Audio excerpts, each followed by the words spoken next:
Dans le ciel de Tel Aviv, tôt ce matin, nouveau tir de missile iranien, intercepté quelque temps plus tard.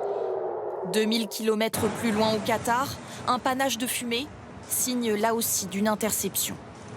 Elle s'enchaîne au rythme des attaques.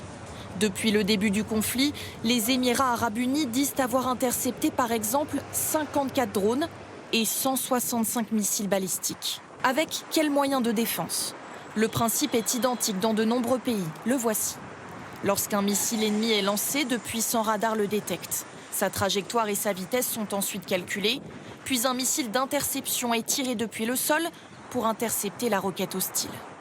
La riposte est-elle automatique à chaque tir? Cette décision est aussi prise par des logiciels en quelques secondes seulement. Le système de riposte ne va attaquer que les menaces qui menacent des populations, qui menacent des zones habitées. Si un drone vise un morceau de désert où il n'y a absolument rien, à quoi bon l'attaquer? Car chaque tir représente une somme d'argent considérable. Le volet économique est au cœur du conflit, surtout concernant l'utilisation des drones, beaucoup moins cher à fabriquer que les missiles.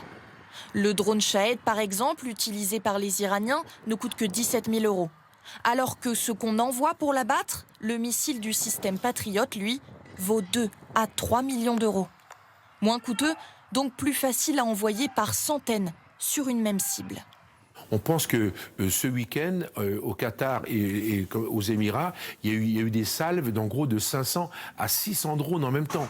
Donc cette saturation fait que par la force des choses, vous allez en détruire 80%, mais il y en a 20% qui vont s'écraser au sol. Et c'est ce qui se passe actuellement. 6 personnes ont été blessées ce matin par la chute de débris d'un drone à Abu Dhabi, après une interception réussie.